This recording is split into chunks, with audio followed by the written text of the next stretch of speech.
for Instagram. Is this live? Maybe I should get Bethan to tell us if it's live. I've no idea, because we might just be live on Facebook. Me and you. On I'll put it on Facebook. there as well. Is it on Facebook? Yeah. What are Right, you, anyway. are you hang on your computer? Oh, it's on now. I pressed the button. It's on what? Instagram. Is it? I think. It's not popping up on your account. I can't. Actually, I can. Oh, yeah, I've just got a notification. Reach Oh, out yeah, to there me. you go. Live. Oh, look, Yeah. I can see myself. That's weird. It is a bit weird. Anyway, hello. It's even... Oh, yeah, hang on. I just said it even...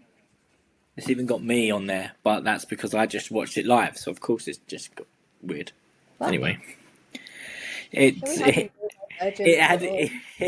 had the little thing. It had the fitness and mind coach join. I was like, I don't remember, and then I realised because I was watching on my phone as the fitness and mind coach, I was like, Oh, were you watching your own live? I was, and then it was a bit sort of inception, and it freaked me out, so I stopped. Yeah, we don't want any of that. Yeah. So, how are you? I am good. Do you know what? The last hour has just been chaos.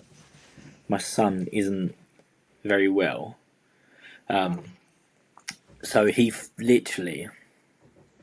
We did the classic lazy parent thing, and we got takeout delivered because we was in such a rush. So we've had my son's QB test, so his his ADHD test for hyperactivity, and we've also had parents' evening. So we've had a lot of running around today, and on top of that, my youngest isn't well, so we decided to just get like Mackie D's. As we were getting out of the car, my youngest decides to throw up all over the car. So, yeah. So I'm cleaning up the car as the food's being delivered to our door as well.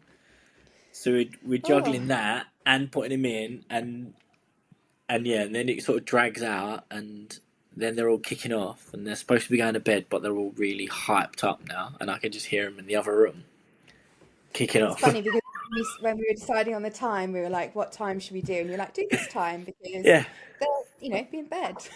Yeah, because normally we like set them, or we start like when they're in a decent mood, one of us can handle like the bedtime from 7, but they've decided to not be in a decent mood today, so yeah. Carnage.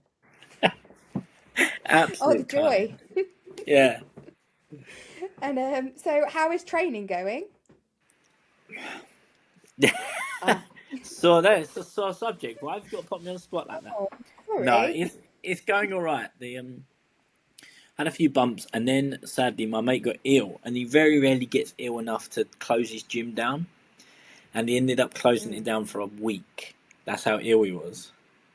How inconvenient. I know, right? Just when I was like feeling it, and you know us neurodivergents, when we've really got it under our skin to want to be productive and whatnot, and then it gets completely out of your control, and there's nothing you can do about it, and you're like, well, that's convenient. That's inconvenient.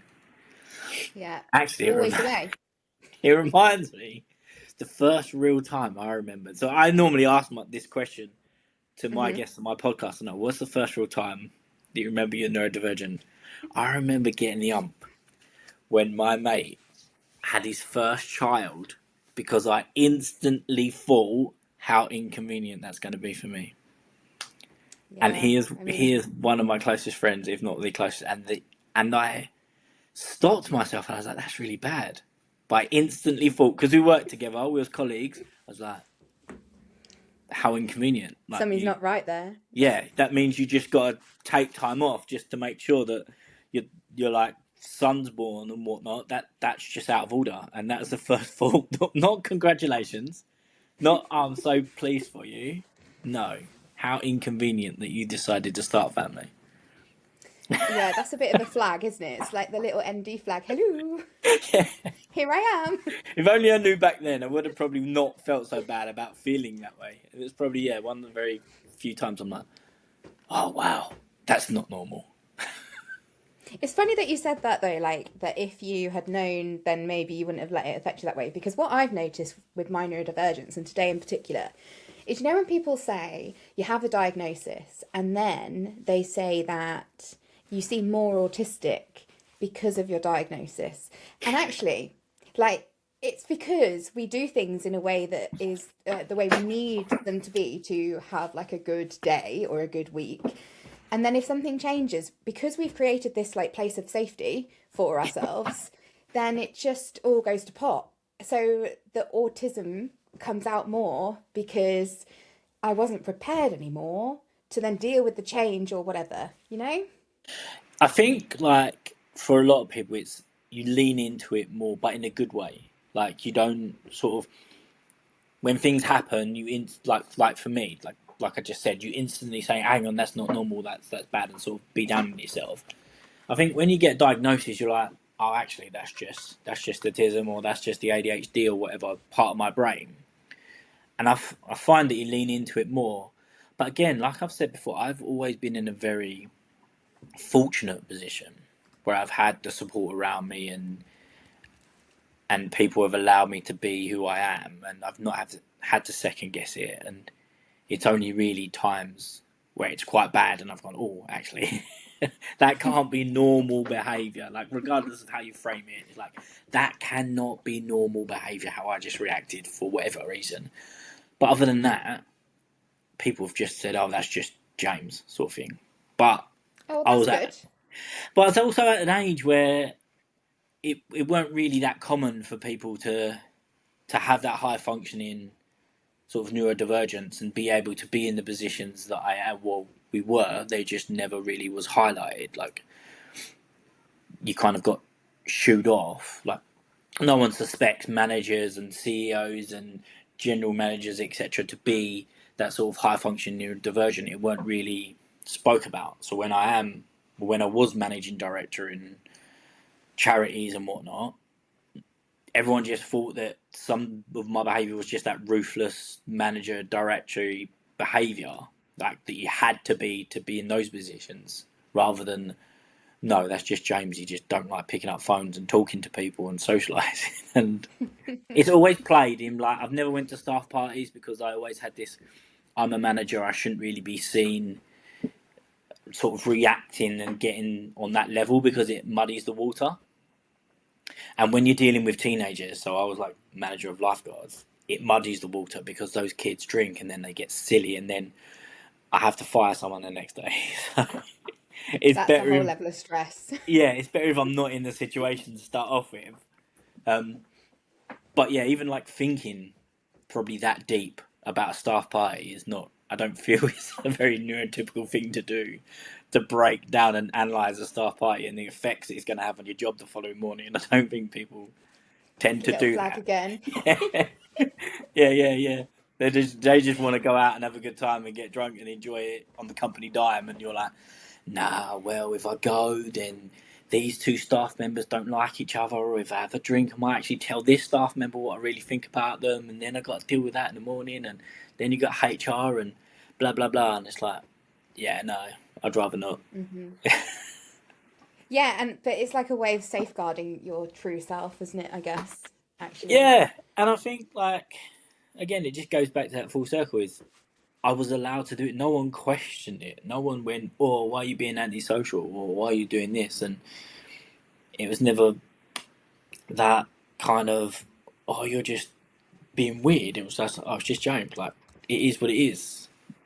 But I think equally they got the best of me as well because staff were more accepting of who I am. I was able to respect them equally back and productive. But sadly, the world's not like that. Like you come under a lot of flack, and I see it, and it's Oh, horrible today has been sometimes. really bad. Has it? Today's a bad I've been day. Yeah. like apart from a post that I've done, I've been off social media most of the day, and they've been taking a lot of flack today. The trolls be trolling today, James. Trolls need to stand under a bridge. That's what they need to do. It's so funny to me. Someone said, I'm so they glad you said, do see like the light of it though. it's the only way. It is the only way. It's the It only is the way. only way. I nearly jacked all this in because of trolls once, until my business coach was like, "You can't do nothing about it, so they're going to be there." I think I kind of just use them now. I just use them for marketing Yeah, because I see my analytics and I know that when they engage, I grow, my exposure grows, and I know that it opens you up to more trolls. But what it also does is it does put me in front of people who need to see it, and yeah, so there's this sort of a good and a bad part of it that comes with it. And I try and just remember the good, which is that more people who need to see my sort of content do see it. But it is hard. yeah. I can imagine. I can imagine it's horrendous. Some days I just don't look. I Yeah, just schedule content. but it does me. Some of the things that they come out with, you're like, it's not very educated. And now I've actually been putting out content where the Your content gamer, you've upped it, by the way. Just I saying. have. Do you know what? I just stopped caring. Yeah, there you go. That's what you Yeah, got to do.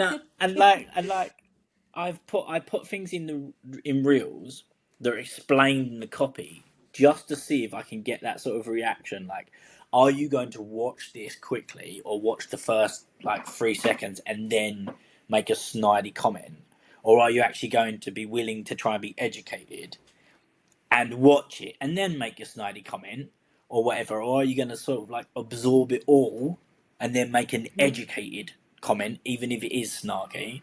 But I'd much rather that. Like I've always said throughout my career, I'm happy for you to challenge me if it's educated. Like I'm willing to be Yeah. educated if you have weight. But some of the stuff they say on your comments, like I don't want to call the guy out because he could be a nice guy, but He's 30. not, though, is he? Come on. He's not a nice guy. That's just the way I'm built. It's just 30,000 steps a day, and you can go, Oh, and that then one. yeah, and then you can just be Like, normal. it's so easy. Like, that's what you need to do. Do that. Stop 100%. doing everything else you're doing because what you're doing isn't good enough. Go walk 30,000 steps a day, eat in a calorie deficit for 6 months, and, you'll lose all that weight. Yeah, and they're like, and my comment back when I was working a night job. I was surviving on 4 hours sleep. I owned a gym as well during COVID, so there's no money coming in. I still had bills to pay. I owned a house that still had to be paid for, and I was probably at my heaviest and my most unhealthy by far. And my mate even commented, he's like, I just saw your comment on there, and we started joking about it as well. And it sort of like goes back to that thing that we were talking about, that perfectly these perfect off the shelf programs that work for everyone else. And I'll see if I can find the comments. So this is how me and my mate take fitness. We're both in the industry. We both owned a gym together. He still owns this gym. Is this the one And that shut the gym for a week? yeah, because he was ill. Um, and we were talking about it, and we've always had a difference in opinion when it comes to health, to the point that we actually did a sort of a self experiment.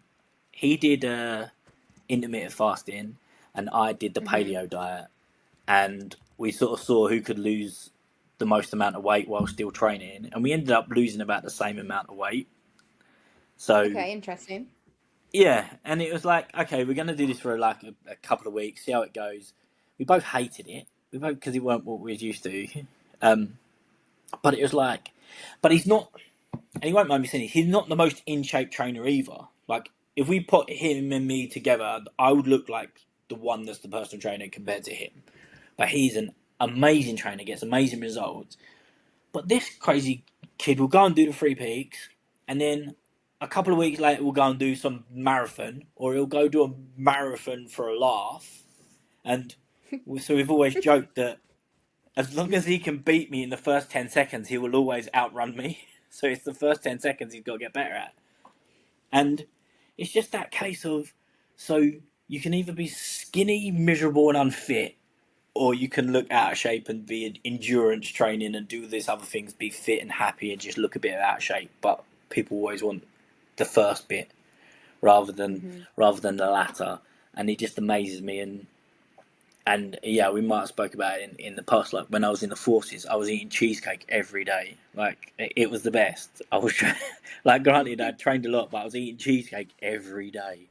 So for people to shame food and shape and whatnot, and yeah, it just still baffles me. So I do enjoy reading some of your comments, but some of them really annoy me, and yeah, I'm amazed at how thick-skinned you can be with some of them. To be fair. I think part of my neurodivergence is like stubbornness. And I know that for the first time ever, I know that this is what I should be doing. And I've got very stubborn about that. And so maybe that's actually playing into my, I don't know, into my court, whatever, at the moment, because it's like, I don't think that I trust anybody enough. This is also neurodivergence, right? Not trusting people. I don't trust people enough to take what they say on board when it's coming online on the internet like that. And I also don't think that the people who comment these awful things would say it to me in person. And like you said about educated versus uneducated, or like informed versus uninformed, I also feel that I've had quite a few people who have literally sent me a message privately to say I was going to comment on a video because I was like, what the fuck are you doing? Excuse my language. But I was going to comment on your video. But then as I was typing my comment, I started listening and I watched it to the end. And actually, I agree with what you do and it's really good. Keep doing it. It's like we have this ingrained reaction. And I think we all have it. And it's got to be to do with like finding safety in life. And when we were, I don't know, faced with prey, like predators, when we're trying to get food and stuff, we needed this fight or flight response. But I think nowadays we almost need to like see something, take a breath before you think your snap decision of what you think, and then from that informed place, that kind of calm down place, then you can say what you think. And none of my trolls do that. They just, yeah, shoot from the hip. They see someone fat who says they're personal trainer and they're like, no, no, no, no, no. And that's it. That's it. Yeah, and like the one that gets me the most is about this whole practice what you preach, and this is the one that Oh, I will die on my like the hill or however the phrase goes for you, because I'm like, are you not understanding? Like they'll comment Rhiannon, on a video of me in it's the like gym. it's like Rhiannon is like the prime example of practice what you preach. None of us, most of us in the industry that are qualified and trying to coach are at that level because we did it first, got qualified, then proved to people, look, it can be done.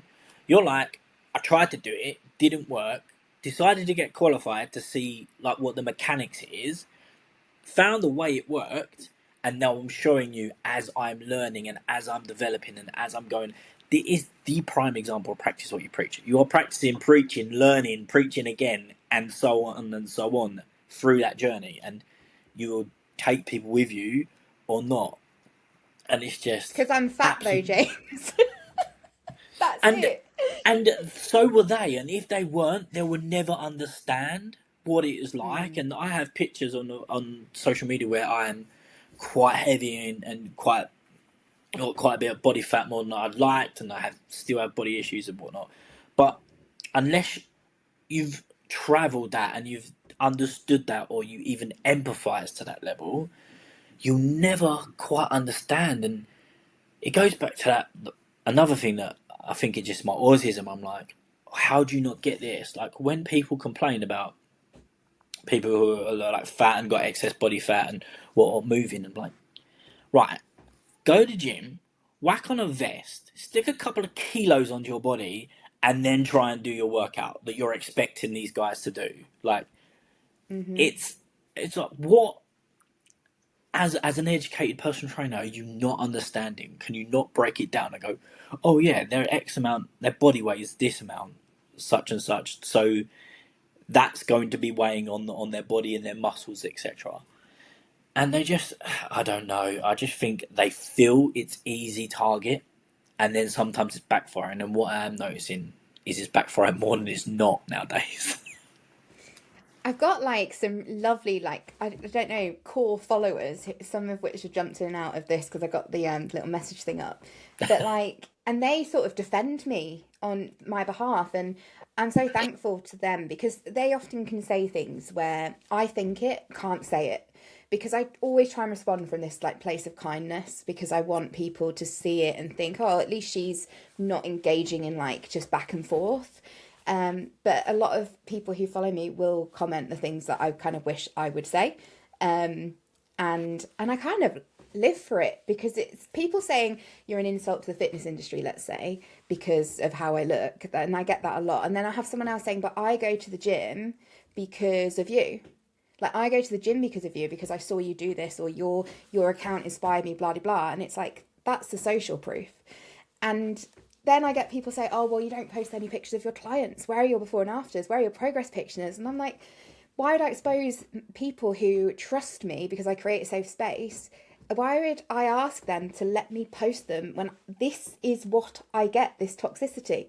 And then they say, well, we wouldn't be saying this if we could see your clients. You've obviously got none. Because actually their mindset is that there's no other way to do fitness, and there's no Yeah, other way other than like before and after and from here to there, and it's complete and utter ugh, frustration.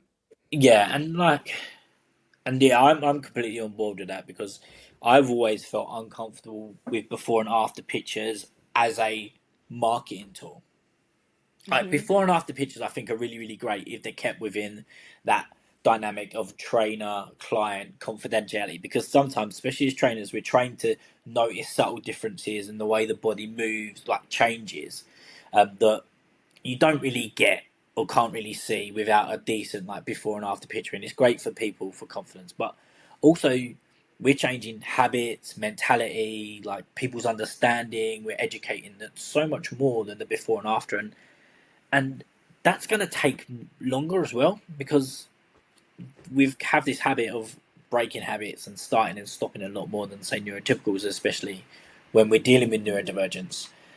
But also, this day and age, I did a post like somewhere late last year. I did a post that was like 10 before and after pictures, and they were all AI generated.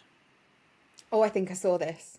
Every single one, and up to the point that I confessed it, you probably wouldn't have noticed because I probably created like 1,000 before and afters, and I picked the best ones, and I made sure, and like I'm semi decent with AI, so I was doing that.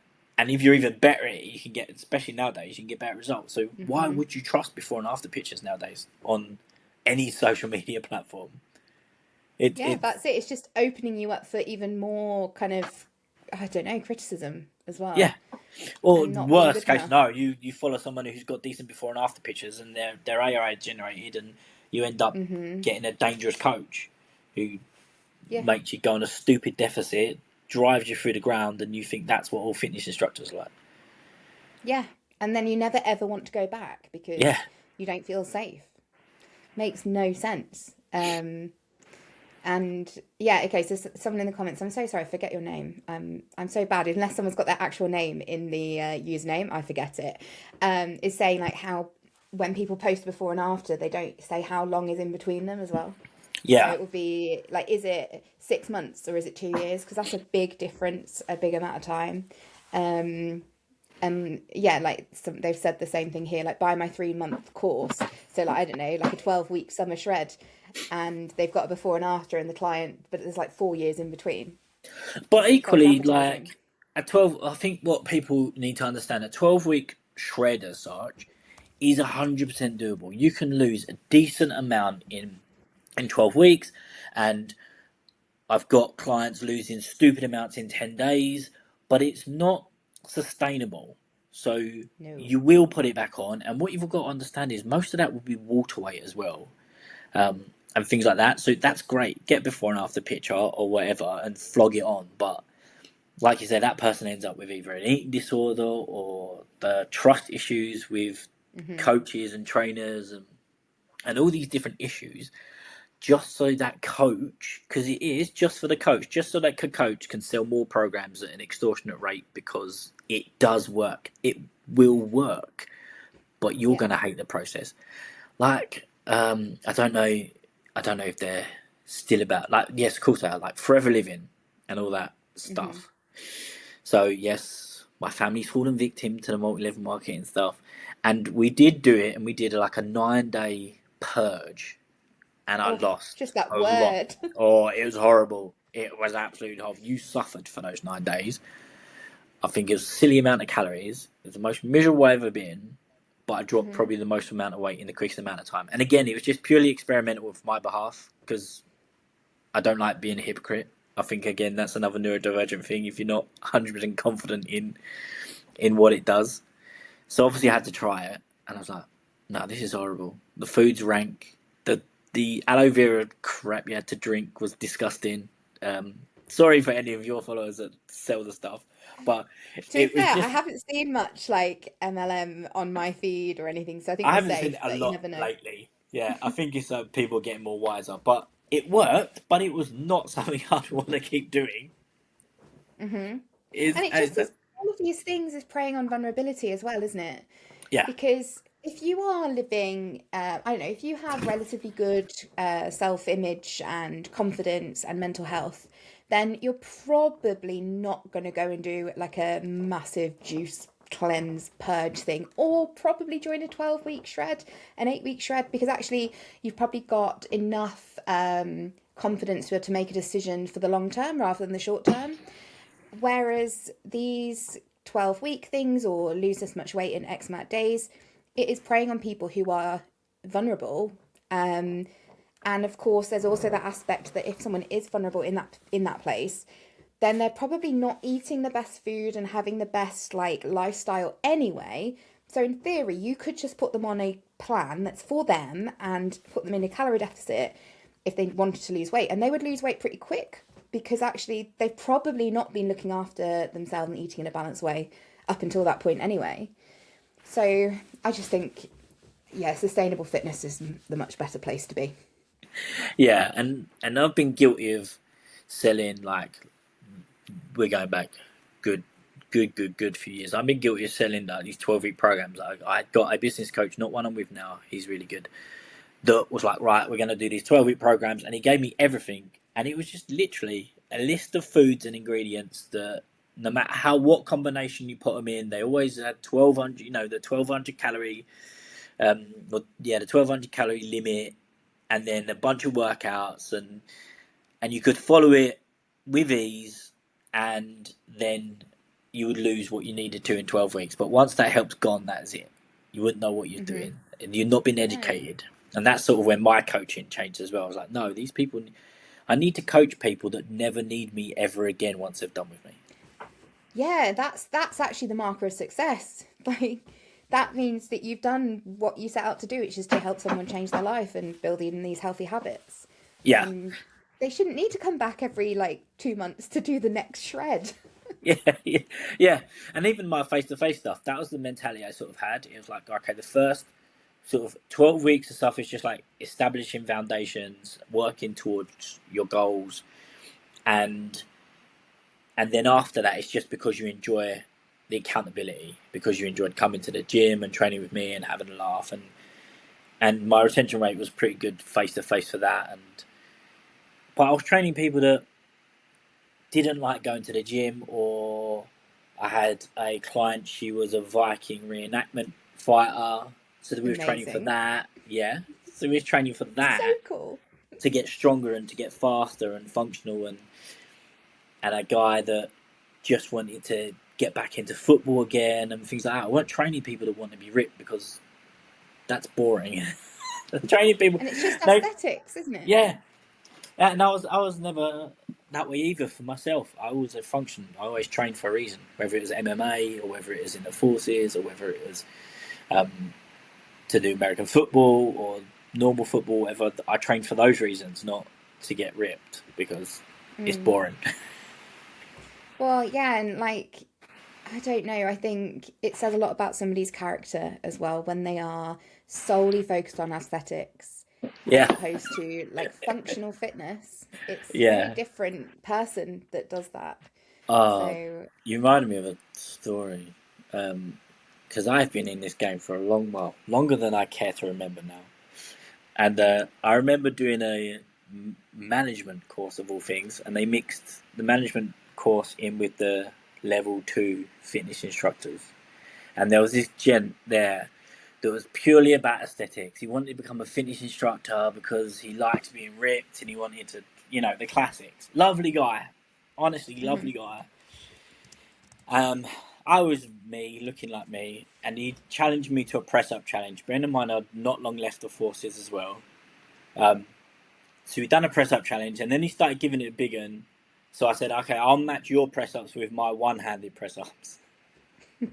And I beat him, and he looked at me. It's like, how? I've got all these muscles, and I'm like, yeah, but you're not functioning, are you? You go and train. You're not functioning. You're not built functionally.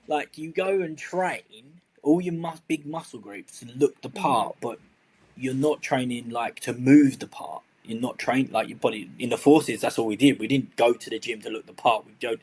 We went to the gym so we could climb up and down ropes and run and fire and go in, drag our teammates across the floor and things like that. That's how we got strong. It wasn't to look in the mirror, and that's what he was training for. So he missed all these small muscle groups, so he couldn't do a lot. He could just do a small amount. And I think that was an eye-opener for him. You humbled him. Him. I love humbling people, especially if they tell me that I can't do nothing, or they tell me that they're better than me when I know they're not. If they're saying for the wrong reasons. I think, for me, that's always been a very driven part of everything I do. Whether it was MMA or American football or whatever, they look at this small, chunky bloke and they think, oh, you can't run that fast. I was like, come on and race me then. I got underestimated. Yeah, short and stocky, and they're like, oh, you're not going to be able to run that fast. And in American football, they called me Hot Wheels because of how quick. Nice. Wheeler, and they called it they shortened it to Hot Wheels, and because how quick I was running, the short, stocky guys not expecting it, and that's because body weight is not a determining factor of someone's soul health and fitness. Exactly, and I can, and my stamina level you can dictate. The power in my legs to give me the speed you can't dictate just by looking at me, and it shocked people, and it always worked against the opponent, which is better. But obviously your teammates get used to it. they get savvy on pretty quickly, but your opponents never really clocked it. They just saw a short, stocky guy in the back. Oh, he's just gonna not be quick or nimble.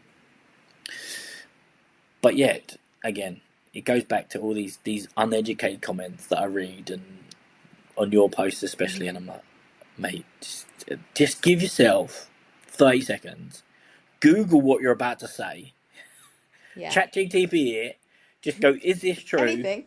Yeah, is this true? It's so funny what people measure fitness as.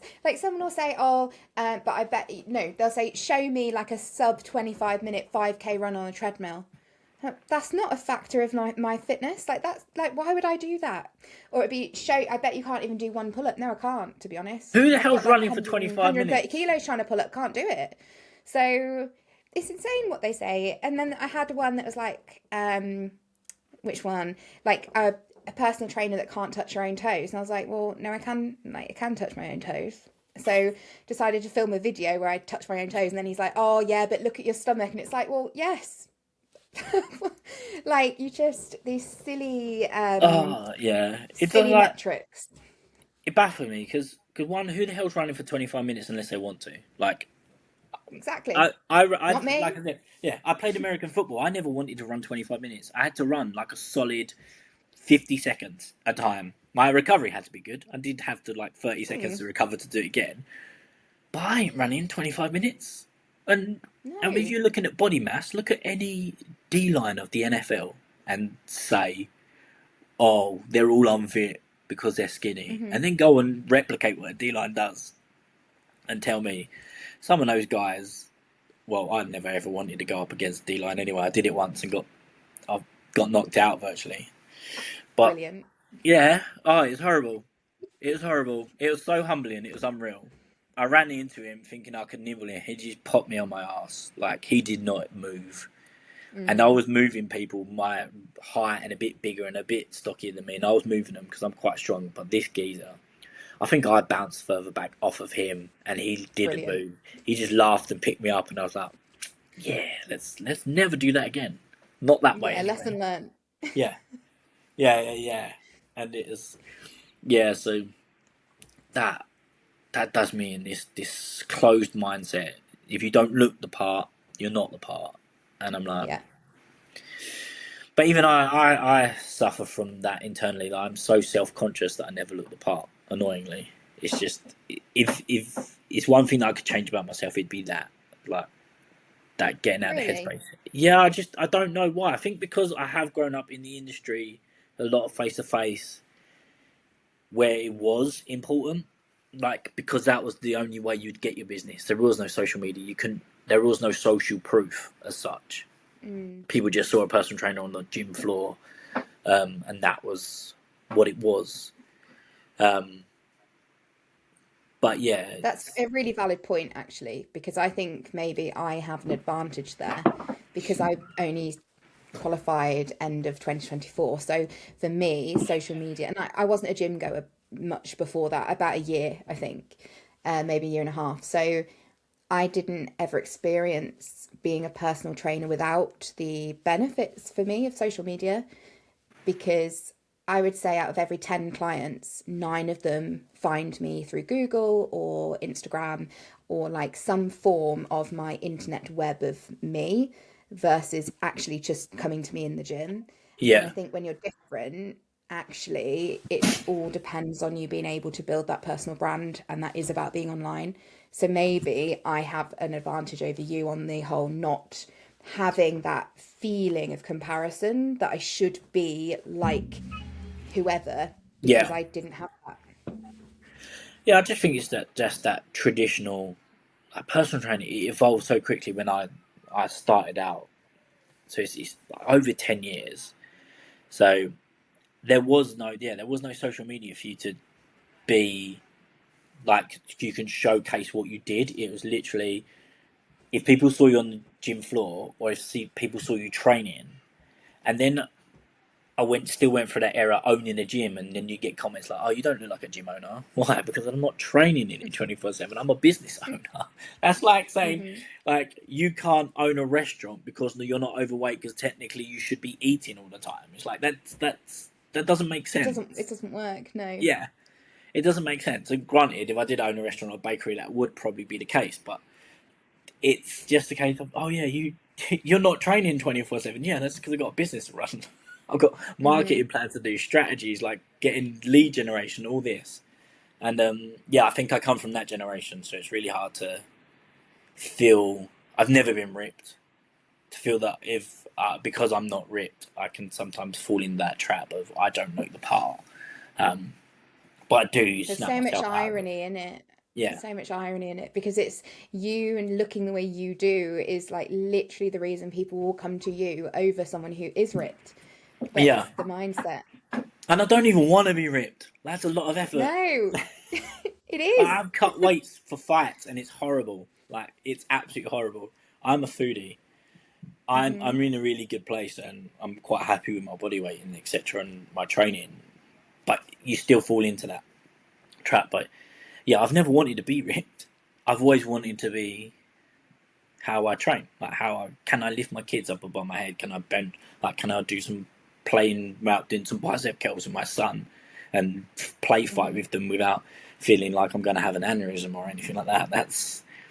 Yeah. That's my standard of fitness for me. Like, can I get up and just start wrestling with them rather than having to need a break or need to stretch beforehand? Hmm. Like, And for that's me, such a valid reason, that's though. always For been that's always been my level of, like, how fit am I? Can I do what I need to do? Can I perform at job? Can I perform in sport? Can I perform in general? Like, hmm that. Those are my benchmarks. Not how good do I look in a top, or how much can I curl or bench or lift. It's never yeah, been That's never been a like criteria for me.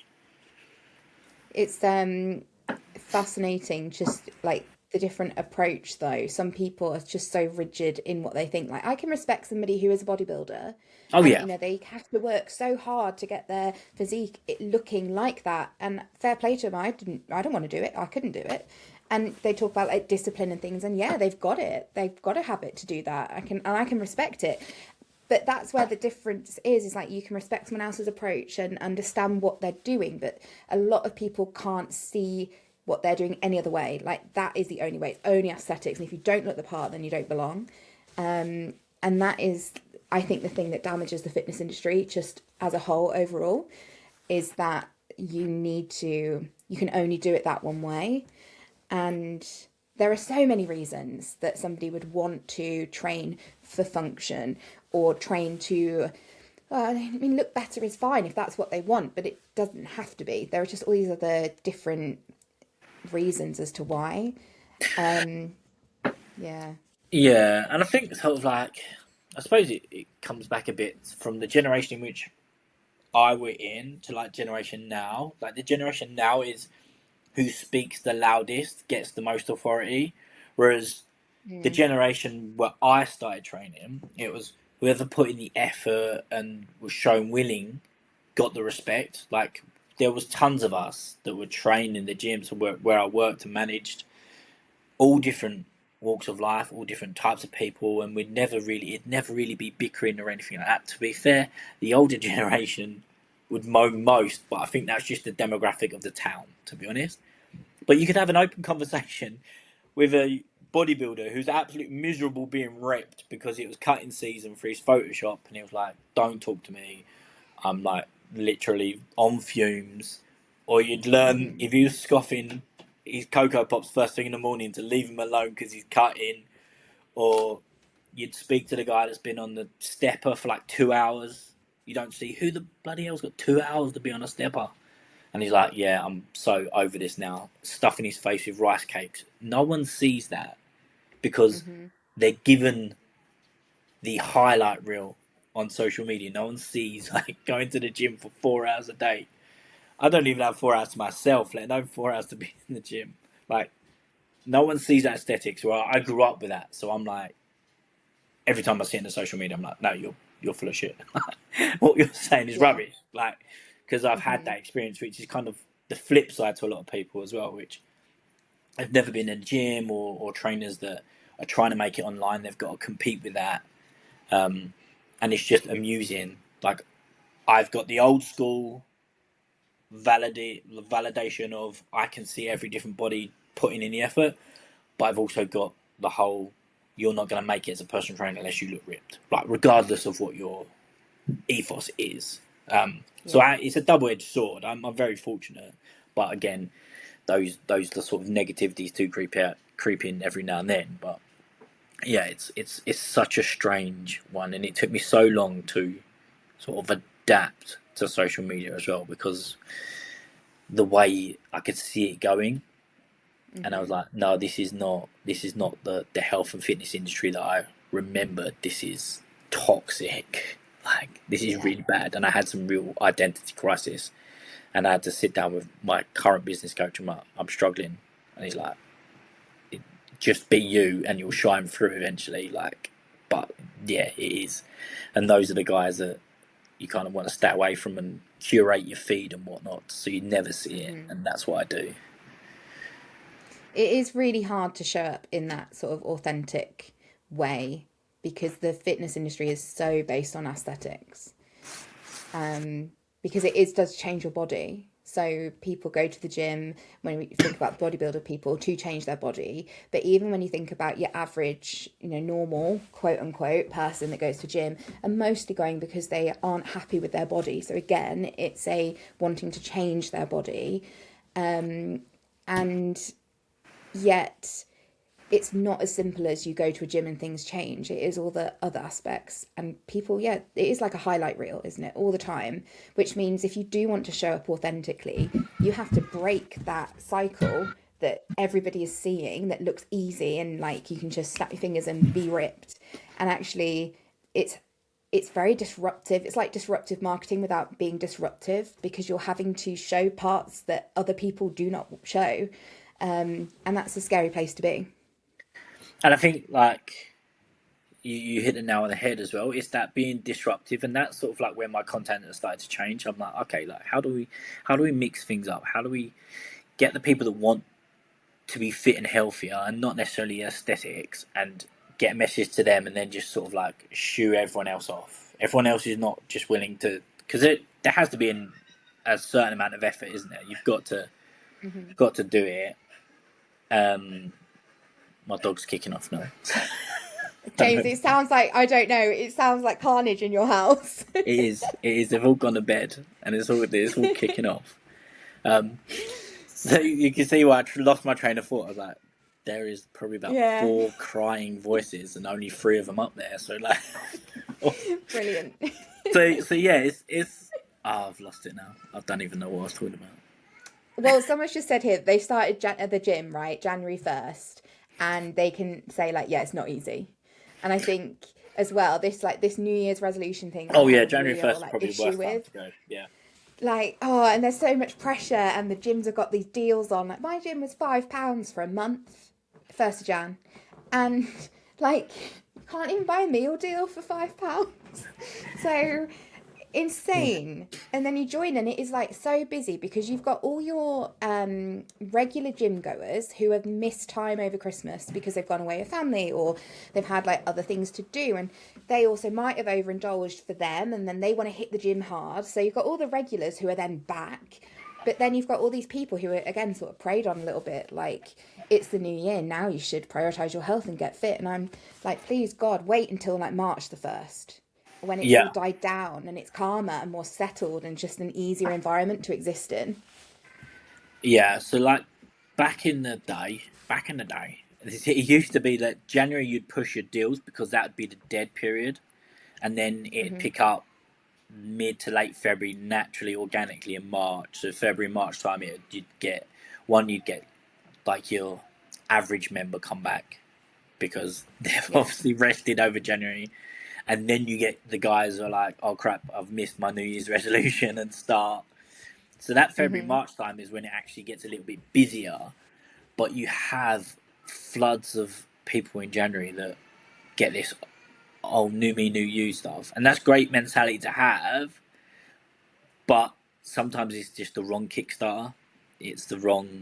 You're better off using January to sort of work out how you're going to tackle the rest of the year than just sign up for a gym and then be shocked by all these people that are all in there for some reason.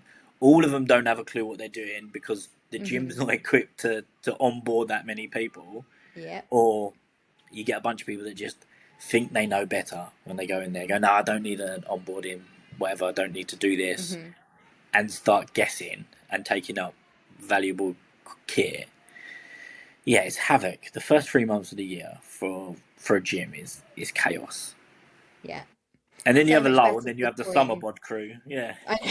With their 12 weeks, their 8-week summer thread. Summer tread. Yeah, from May onwards, yeah. Yeah.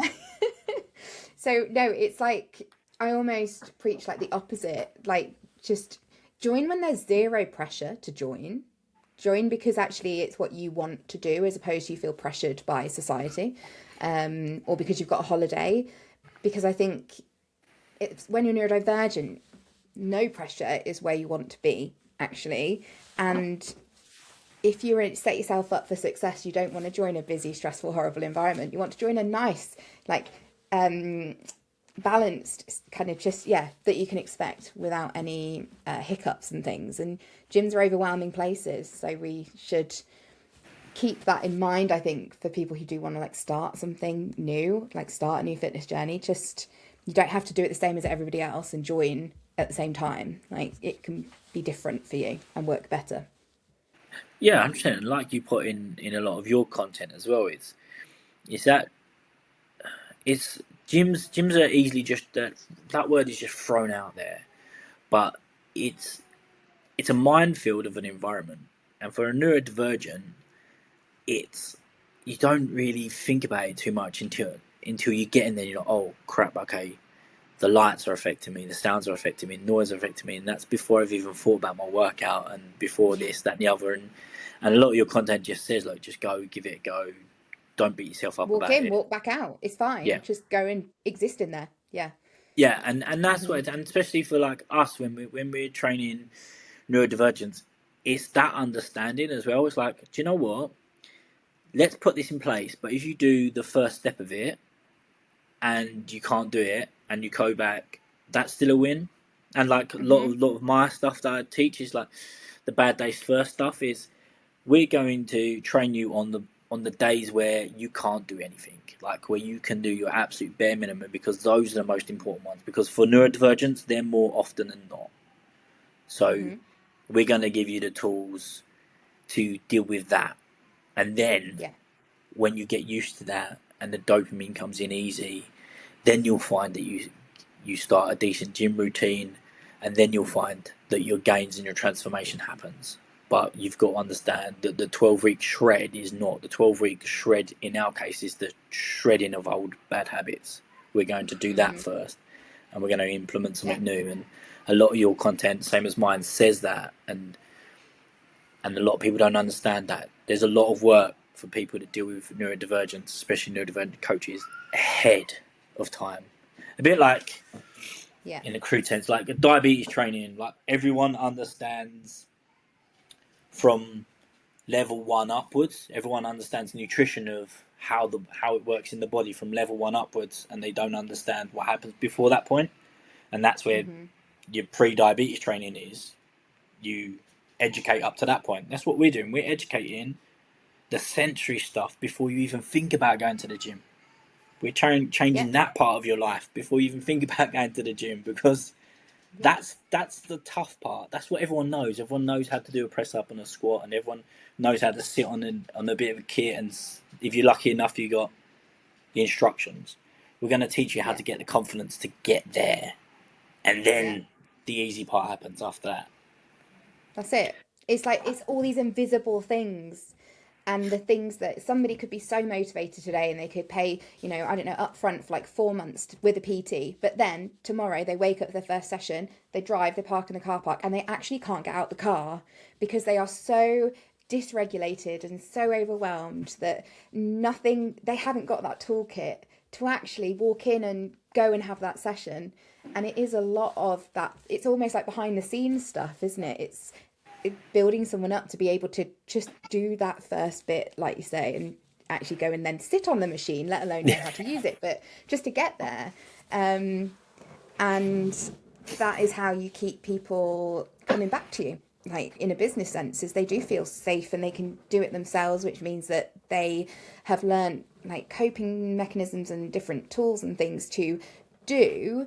So then once they've got that in the bag, then they do want to push, and they can push harder because actually they feel safe. Yeah, and the thing is like we understand that, whereas other coaches who are ripped and whatnot, neurotypical, don't. Like, how many Mm-hmm. people can say like their coach has stormed out of a gym because he forgot his headphones? How many Yeah. people? How many people have said their coach refused to train in the gym he owned because he forgot his headphones? Mm-hmm. Like that level Yeah. of understanding. Like Representation matters though. It's so important, like to yeah, have that understanding. So yeah, I think it's great. And if anything, hopefully this call, like we've had loads of people jump in and sort of linger about a bit. Just like there isn't a look to being a personal trainer. no, And there only is because the fitness industry has told us that there is, because people like us struggle to qualify or struggle to actually be in the environment where you can then learn to become a personal trainer. So it's kind of a self-fulfilling prophecy that we need to change.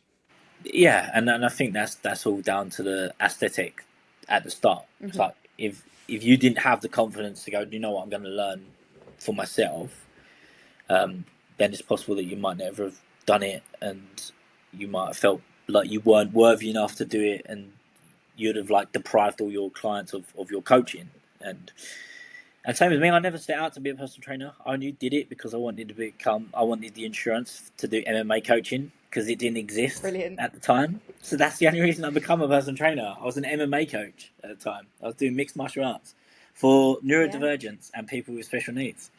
And I needed the It's interesting, insurance isn't it? because it didn't exist. There weren't no, like MMA was still too new. There was no exist. So I did a level 3 personal training course, and then and then went from there. Yeah, and I think it's never too late to like actually make a decision that, if you find something you love and you whatever you need to do it, you can do it. Like don't be afraid to qualify if you enjoy it. Like it should come from that place of like wanting to help people. So you wanted to do your MMA stuff, so therefore you had to do it as like a prerequisite. But actually, it's opened it up to so much more, because it's something you enjoy. It's like a more heart-led, values-led approach. 100%. And then you'll find like what your limitations are, and then you can decide, okay, do I adapt to my limitations or I go in a different direction? Don't let anyone Exactly. else decide what your limitations are. Don't let anyone go, oh, you can't do that because you either look this way or you speak this way or you come from this background or you don't know it yet. Because I promise you, I've proven a lot of people wrong in in my past, and I said this to someone I was speaking to in the NHS as well. She was quite insecure about a neurodivergence that she couldn't climb the ladder, and I'm like, well, I've owned businesses. I've been like deputy director to like CICs. I recently been potentially offered a CEO position for another place. So don't feel that just because you're neurodivergent, it's limitations. Like we put them on ourselves, or we let other people put them on us. Um, Yeah. so yeah, that They're would be my actually the takeaway. things that can like make you do the hard things. So Yeah, yeah, there's irony there too. Anyway, it's been lovely to chat. and like, it's always lovely to chat to you. I'll be up for Oh, doing more of these if thanks. you are. It's Yeah, been fun. I'm gonna try and do one a week, I think. So Yeah, yeah, I think like one a week would be good. I've got a couple booked in, but like if you wanted to do a excellent. semi-regular one a week, then we should do that. Yeah. I think that'd be fun, and then we can let your guys sort of influence what we chat about, and we can drop some truth Yeah, bombs we'll do on some. all these Yeah, haters. yeah. I'm sure if we do it regular enough, the trolls will just find their way here and it'll explode. Oh, then we So can have like actual live conversations with the trolls and get them to explain their method of thinking of why they said that, and then yeah, let's they'll be see who comes gone though, out. won't they? Let's see where it comes out, because I've asked a few trolls to explain. I'm like, oh, that's great. What's your like view on that? Like, how do you Mhm. get to that point? Like, autism is fake. Okay, great. Tell me why you think that. And then I get ghosted Yeah. by them. I'm like, but I'm genuinely curious now. Do you know something Mhm. I don't know? Have Yeah. have all these Yeah. But clinical it's all. professionals been lied to all this time? I know it's awful. They just like they never say it in person because they don't know the the facts from whatever. I don't I know what would the saying generally is, have but a prolonged debate with a troll in person, like a polite one as well, hang if they on. come But I up to kind of me. did that in my Joe Phaser video because let's be honest, the guy that I was talking to was pretty much one of my internet trolls. I mean, I wouldn't be surprised if he has trolled me. So Yeah. it's harder. It's really hard to do that. Um, yeah, really hard. The key is to like to stay really calm, and but for me, I have my forces extreme circumstances training and my management training to help me stay calm when people get angry. In fact, the angrier they get, the better I know The I'm doing. calmer. Yeah, I'm like, okay, this is Brilliant. working. Yeah, I was we just use it. trying not to cry. Yeah, conflict resolution and all that I've actually been trained for, so that's fine. That works in my favour. So they're getting angry. I'm like, this is great. This is turning out to be Yeah, fun. Whereas where it's you would have loved text, it. where it's text, I'm like, I don't really understand where they're going with this. I'm getting no emotion Mm, from it. I've lost interest now. yeah. Are they angry? Yeah, am I annoying them? Oh, but they were probably angry to start off with. To be fair, they were probably just Of course angry. they Just were. like, oh, I've not had my Yeah. protein shake today. Let's just go and take it out on the world. Mhm. Aldi That's what they hasn't do. stocked my lean chicken breast, my rotisserie chicken that I normally have. Let's go and take it out in the world. Yeah. Oh, that there's a fat person. Um, well, thank you for your time, No, and it's yeah, been an we'll absolute message pleasure. and we'll work out something to do next time as well. Yeah, no, it's been an absolute pleasure. Always talking to you anyway. So this has been great. Thank you. Speak to you See you soon. later. Bye. Bye.